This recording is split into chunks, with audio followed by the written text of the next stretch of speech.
Саламатсыздар ма YouTube каналының көрермендері. Бүгін сіздермен тефтель сыр менен гарниріне үй жағдайындағы лапша. Сонымен бізге керегі фарш, қызыл, қара бұрыш, тұз, паприка,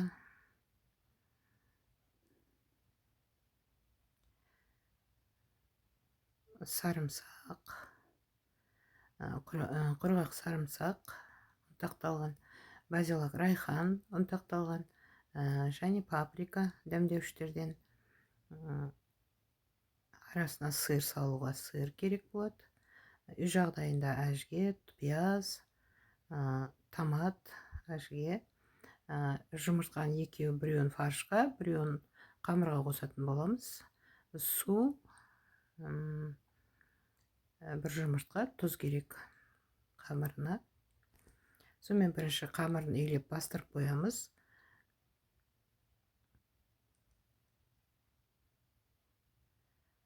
Орташа жұмсақтықта қамырды үйлейміз.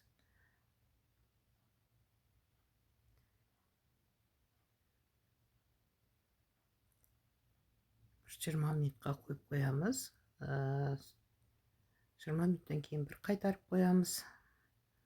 Сөйтіп алдын ала дайындап қамырын қоямыз. Енді фаршын дайындайтын боламыз. Тұзы, дәмдеуштерімізді, жерде райхан, паприка, құрғақ сарымсақ, қызыл, қара бұрыш. Бұл жерде айтылмай кетіпті, сухари қосылатын болады бұған. Және бір жұмыртқамызды, пиязымызды араластырып, ұрып, жақсылап дайындап қоямыз фаршын.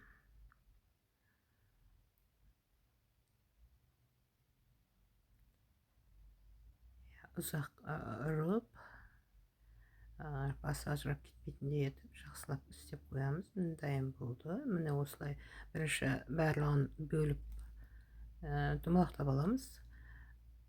Өзіңіздің қалауыңыз бойынша үлкен кіші істей беруіңізге болады. Бұл жерде мен үлкендеу қылып жібердім. Арасындағы сыры мол болып шықсын деп ойладым. Кішкене қылып майдалап кесіп, кішкене шариктер жасауыңызға да болады.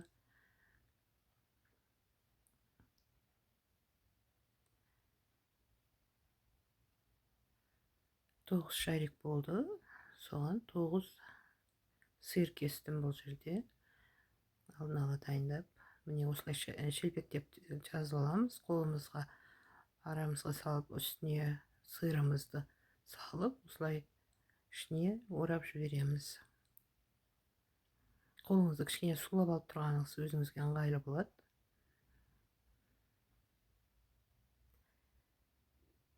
Қуырғанда шығып кетпейді, ішінде тұрады.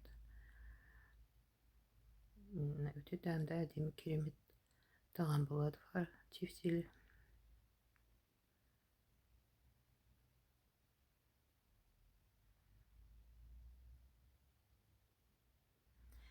Міне бәрін дайындап осылай алдын ала дайындап қоямыз.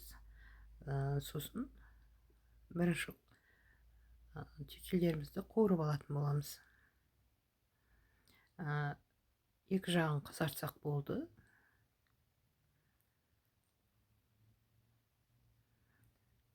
Осылай бәрін салып, екі жағын шамал-шамал қызартып аламыз.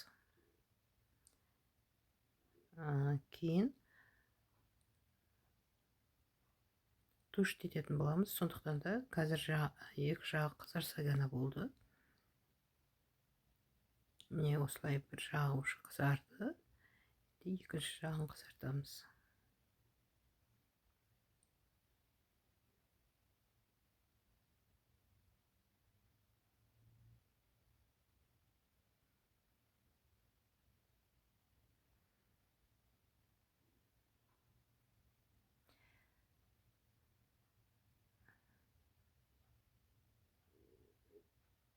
Енді екінші жағы қызарғаннан кейін теріп алып аламыз бұларды.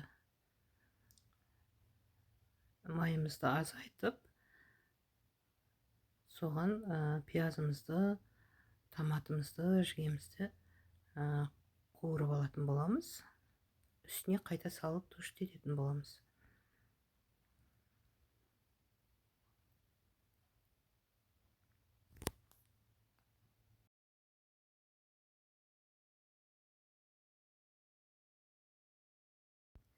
Міне осылай пиязымызды қуырамыз, үстіне жегемізді, томатымызды саламыз. Кішкене су құятын боламыз. Тұзын келтіріп қоямыз.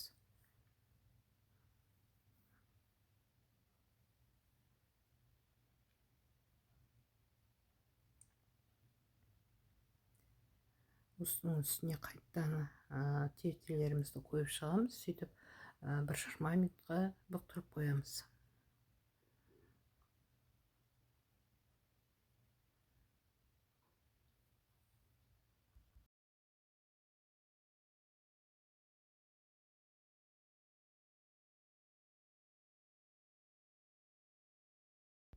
Бұны да кішкене аударып аламыз. Екі жағы бірдей әдемі болып пісу үшін.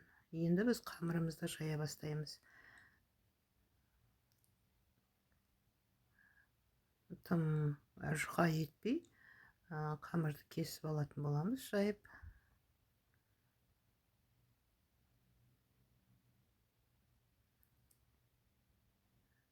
Міне осы қалыңдық жетеді.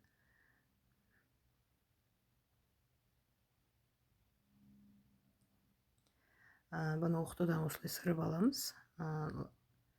Лапшамыз ұзын-ұзын болып шығу үшін.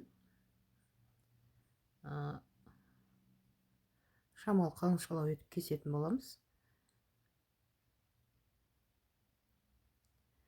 Міне осындай ұзындықта болады.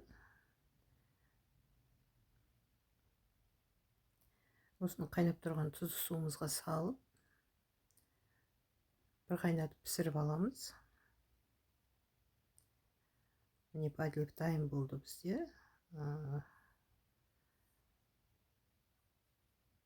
Суға лапшамызды салып, бір қайнатып алатын боламыз.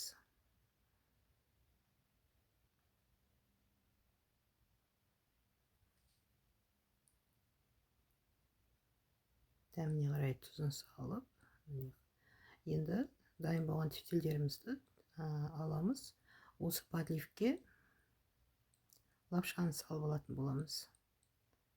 Сонымен біздің тағамыз дайын болды.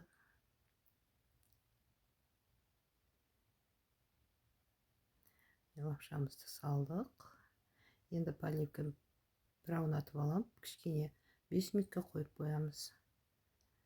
Міне осылай дастарханға ұсынсаңыздар болады, өздеріңіз қалаушыларыңыз бойынша. Міне біздің тефтеліміз, сырлы тефтеліміз дайын болды. Сіздермен бірге болған Лейла. Комментарий жазып, лайк басып отырыңыздар.